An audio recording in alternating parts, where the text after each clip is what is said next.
स्वागत है आपका दृश्य न्यूज में। मैं आपके साथ संदीप पोईवाल। आज हम पहुंचे हैं ढंढेरा के शिव मंदिर पे, जहां पे अशोक नगर बुचड़ी फाटक में श्रीमद् भागवत कथा का फिर से 7 दिन का समारोह हुआ है। और आज शनिवार है, 3 तारीख है। आज से कलश यात्रा शुरू है और कलश लेके आप देख सकते हैं कि कितनी सारी जो महिलाएं हैं यहाँ पे कलश लेके खड़ी हुई हैं अपनी वेशभूषाओं में। और ये देख सकते हैं आप के कितने अच्छे तरीके से सुशोभित। कहा जाता है कि किसी भी काम का श्री गणेश करने से पहले कलश यात्रा जरूरी है, क्योंकि कलश जब भागवत कथा होगी तो वहाँ पे ये कलश रखा जाएगा और इन लोगों की मनोकामना पूरी होगी। तो इसी के साथ हमारे साथ यहाँ पे भावना पांडे जी हैं, रश्मि चौधरी जी पहुँची हैं। और ये ख़ास तौर से जो कलश यात्रा है ये महिलाएं लेके आती हैं। तो महिलाओं से बात करने से पहले हम भावना पांडे जी के पास आते हैं। भावना पांडे जी, आज आपने कलश रखा हुआ है, सबसे पहले तो कहेंगे भगवान जी के चरणों पे आप आए, कैसा लग रहा है आपको? मैं तो भगवान जी के चरणों में हमेशा ही हूँ। और आपने देखा होगा 1 साल में यहीं बुचड़ी में और यहाँ दो रामलीलाएं मैंने करी हैं। ये लोग भी रामलीला कमेटी के लोग हैं। और सबसे बड़ी बात यह है कि ये खानपुर विधानसभा है और ये लोग मुझसे जुड़े हैं। पहले ये भाजपा में ही थे, कुछ टाइम ये उमेश के साथ कुछ लोग जुड़ गए थे, तो आज वह घर वापसी हुई है। सब लोगों ने भाजपा को समर्थन किया है और बहुत अच्छे वोटों से जिताया है। और इसलिए जहाँ जहाँ मुझे लोगों के फ़ोन आए, यहाँ मेरे को बिल्लू जी से ही बात कराई, त्रिवेंद्र सिंह जी के भाई जी आए थे तो उनसे किसी ने बात कराई मेरी। तो ये लोग सब मेरे कुमाऊं गढ़वाल के लोग हैं और इन्होंने भाजपा को बढ़ चढ़ के वोट दिया है। बेसिकली इस बार भाजपा को वोट, कमल के फूल को वोट हिंदुओं ने ज़्यादा दिया और जो भाजपा के एक्चुअल कार्यकर्ता थे वो नदारत रहे।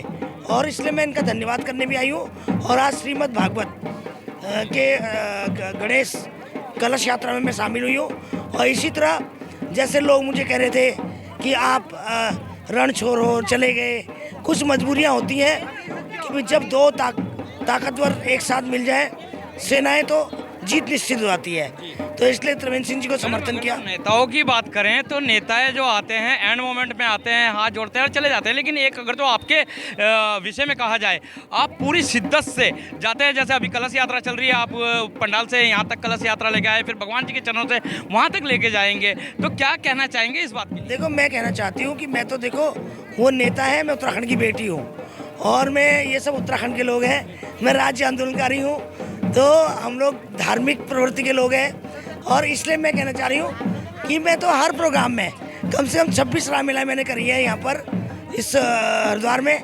1 साल पहले मैंने कार्य किया और इतनी मई के महीने में फिर मैं वापस आ गई हूँ दोबारा से लोगों की सेवा में।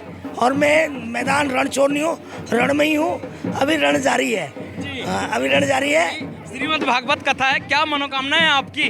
क्या खानपुर से तैयारी कर रहे हैं या कलेर से तैयारी कर रहे हैं? तो भगवान श्री राम से क्या मांगा? अभी कुछ नहीं, अभी मुझे 1 साल काम करना है। जनता डिमांड करेगी मेरी, मुझे कहाँ से लड़ना है। जनता मांगेगी मुझे जहाँ, वहाँ से मैं लड़ूंगी। बाकी पूरी लोकसभा में काम करूँगी। और मैंने बोला है मैं MP हूँ या नहीं, मैं जनता की MP में ही हूँ। त्रिवेंद्र सिंह रावत जी लोकसभा MP हैं। तो सुना आपने, भावना पांडे जी ने कहा जहाँ से जनता निर्णय लेगी वहाँ से मैं इलेक्शन लड़ूंगी। फिलहाल तो श्री राम जी के चरणों में आए हैं, कलश यात्रा लेके। तो इसी के साथ हमारे साथ रश्मि चौधरी जी भी हैं। रश्मि चौधरी जी, क्या कहना चाहेंगे आप? मैं तो यही कहना चाहूँगी कि आज जो कलश यात्रा भगवत कथा जो होगी उसमें मुझे सौभाग्य मिला यहाँ पर आने का, कलश यात्रा में। और भगवान से प्रार्थना करूँगी कि अभी हमारा चुनाव हुआ है 2024 त्रिवेंद्र सिंह रावत जी का, तो वो भारी मतों से यहाँ से जीत के जाएं। और भगवान से यही प्रार्थना करते हैं कि हमारे डिस्ट्रिक्ट हरिद्वार का बहुत विकास हो उनके माध्यम से। और जिस तरीके से उन्होंने पूरे उत्तराखंड का विकास किया था अपने कार्यकाल में, इसी तरीके से हरिद्वार का भी विकास करें। त्रिवेंद्र रावत को क्यों चाह रहे हैं? त्रिवेंद्र सिंह रावत जी जो है बहुत सरल और सीधे स्वभाव के हैं। और ये नहीं है कि सभी नेता अच्छे होते हैं, बट अपनी अपनी सब में, जैसे एक प्रभु में एक आस्था होती है एक व्यक्ति की कि भाई मेरा इष्ट शंकर भगवान है, तो हमारी जो आस्था है वो त्रिवेंद्र सिंह रावत जी में है। और हम चाहते हैं कि वो विकास करें। तो हम चाहते हैं विकास करें। आप भी कलश लेके खड़े हुए हैं और पूर्ण जोर से यहाँ पे अगर जो कोई भी काम होता है आप सबसे बढ़ चढ़ के हिस्सा लेते हैं। क्या मनोकामना है श्री राम जी? मेरी यही मनोकामना है कि ये मेरे ससुर जी का सास जी का भागवत है और मेरी यही मनोकामना है कि वो हमारे ऊपर हमेशा अपनी छत्र छाया बनाए रखे। जी जी। हाँ, तो इसी के साथ ही हमारे, हाँ जी वो अपना आशीर्वाद हमेशा हमारे साथ रखे। हाँ। तो इसी के साथ ही हमारे साथ और भी लोग हैं यहाँ पे, उनसे भी जान लेते हैं। श्रीमद् भागवत कथा का आज यहाँ पे शुभारंभ होने जा रहा है। कलश यात्रा चली है, कल गणेश पूजन जी है, पूरे 7 दिन चलेगा। तो इस बीच कैसा रहने वाला है, मतलब कहने का ये है कि लोगों के प्रति कहाँ से इतनी आस्था आ रही है भगवान की? मेरा कुलाश्री परिवार को बहुत बहुत साधुवाद हुआ है। मैं भी इस परिवार का सदस्य हूँ। ये मेरे माता पिताजी का भागवत हो रहा है और हमारी शुरू से इसके प्रति बड़ी श्रद्धा रही है और हमारा सभी लोगों से निवेदन है कि आके इस पुण्य में भागी बने और हमारे परिवार पर और हमारे परिवार के साथ आप अपना सहयोग कीजिए और इस धार्मिक कार्य में बढ़ चढ़कर अपना योगदान दें। और मेरी सब लोगों से प्रार्थना है कि आप लोग आए और भक्ति भाव से इस शुभ अवसर पर और इस महापुराण की दिव्य दर्शन कीजिए और स्वयं भी अपने इसमें आप पुण्य के भागी बने। धन्यवाद। तो पुण्य के भागी बने, इसमें सारे शरीक हो गए।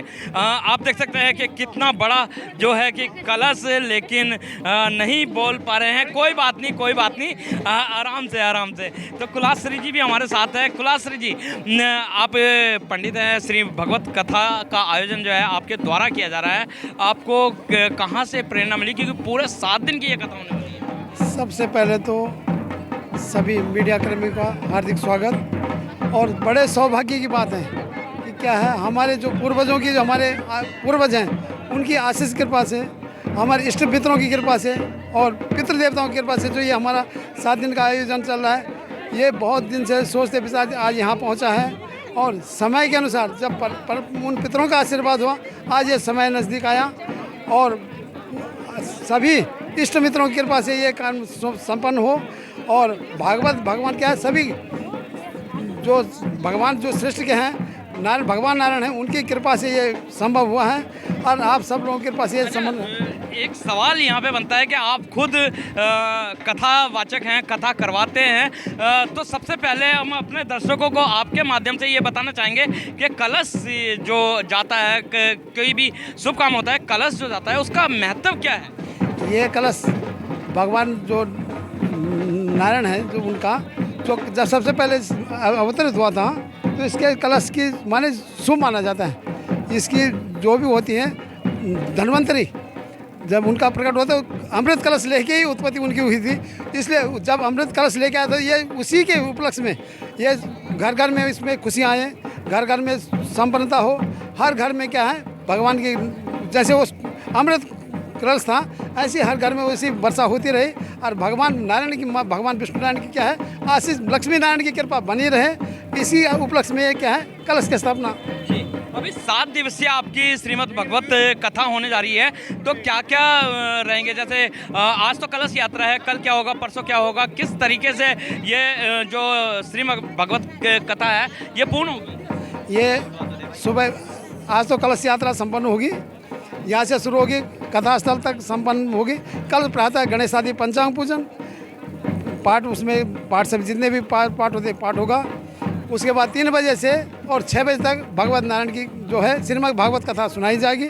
उसके बाद कथा प्रतिदिन का यही नियम रहेगा, ठीक है ना। और शाम को आरती के बाद परमात्मा भगवान का भोग, और ठीक है जी। तो क्या मनोकामना है आपके अंदर? जैसे किसी ने कहा त्रिवेंद्र रावत जी जीते, किसी ने कोई मनोकामना मांगी, आपके अंदर क्या भगवान जी से मनोकामना है कि वो पूर्ण? ये तो सर्वे भवन्तु सुखनाम, सर्वे भवन्तु सुखनाम, सर्वे भवन्तु नाम है, सर्वे भद्राणि पश्यन्तु, सर्वे भवन्तु पश्यन्तु। क्या है, सर्वे ये पूरे जगत में क्या है, भगवान की रक्षक बनी रहे और सर्वे मान जितने कलश की भगवान के क्या है कल्याण हो, और जितने भक्तगण हैं, इष्ट मित्र हमारे, पूरे विश्व का कल्याण हो। इसी के उपलक्ष्य में ये है क्या, श्रीमद् भागवत कथा आयोजन किया जाए। तो सुना आपने कि सभी के साथ ही सभी का कल्याण। तो कुलाश्री जी ने कहा है कि सभी पूरे देश और विदेश वासियों के लिए हम लोग मंगल कामनाएं करते हैं, तभी ये मंगल कलश लेके हम लोग चलते हैं। और कल श्री गणेश जी की पूजा होगी, इसी तरीके से ये कथा का जो है समापन भी किया जाएगा। जी आप क्या कहना चाहेंगे? ये बहुत ही अच्छा जो कार्य हो रहा है अपने माता पिताओं के लिए, जो शांति के लिए पूजा पाठ की जा रही है। इस पूजा पाठ करके परिवार को सुखी और अच्छा जीवन मिलेगा, है ना। तो सुखी और अच्छा जीवन मिलेगा। यहाँ पे हमारे साथ बहुत सारी महिलाएं भी हैं, उनसे भी जान लेते हैं। जी क्या कहना चाहेंगे आप श्रीमद् भागवत कथा के? बहुत अच्छा लग रहा है हमको। पंडित जी भागवत कथा करा रहे अपने मम्मी पापा का, बहुत अच्छा लग रहा है। 2500 साल में करा रहे हो। हाँ, तब ये कलश यात्रा है, यहाँ से हम मंदिर से जाएंगे पंडाल में। हाँ, फिर आप क्या कहना चाहेंगे? हम यही कहना चाह रहे हैं कि अच्छा हो रहा है। अच्छा हो रहा है। तो ऐसे फिलहाल सबको ही अच्छा लगता है, क्योंकि भगवान की भक्ति में सबको ही अच्छा लगता है और भगवान के साथ ही सारे समय बिताएंगे 7 दिन के लिए श्री भगवत कथा के लिए। जी क्या कहना चाहेंगे आंटी आप? नमस्कार। नमस्कार। और हमारे उत्तराखंड में भूमि में ये कार्यक्रम चल रहा है और भागवत कथा चलती है और अच्छे मतलब जो है भागवत कथा का नियोजन होता है और सभी जनता इकट्ठा होकर अपनी भागवत कथा को देखने और मतलब जो है ये झांकी चल रही है भागवत कथा की और मतलब जो है कलश यात्रा चल रही है और मंदिर से लेके और जहाँ पे मतलब जो है मंडप है वहाँ पर तक ये भागवत कथा की मतलब योजना चल रही है और मतलब जो है अच्छे भाव से मनाते हैं और अच्छे प्रेम से सभी लोग संस्कृत द्वारा ना सब देख। अपने उत्तराखंड की संस्कृति द्वारा भगवान श्री भगवत कथा का यहाँ पे आयोजन किया गया है। आज कलश यात्रा लेके ये लोग जा रहे हैं और ये कलश जो है पंडाल में रखे जाएंगे। वहाँ पे ये कहा जाता है कि जब समुद्र मंथन हुआ था तो अमृत के रूप में कलश को देखा जाता है। और इसी तरीके से जो सनातन धर्म है आजकल भक्ति भाव की तरफ ज़्यादा बढ़ता जा रहा है और दृष्टि न्यूज़ हमेशा इसी तरीके के सांस्कृतिक प्रोग्राम आपको दिखाता रहेगा। जब तक के लिए दीजिए इजाज़त। जय हिंद, जय भारत, जय उत्तराखंड।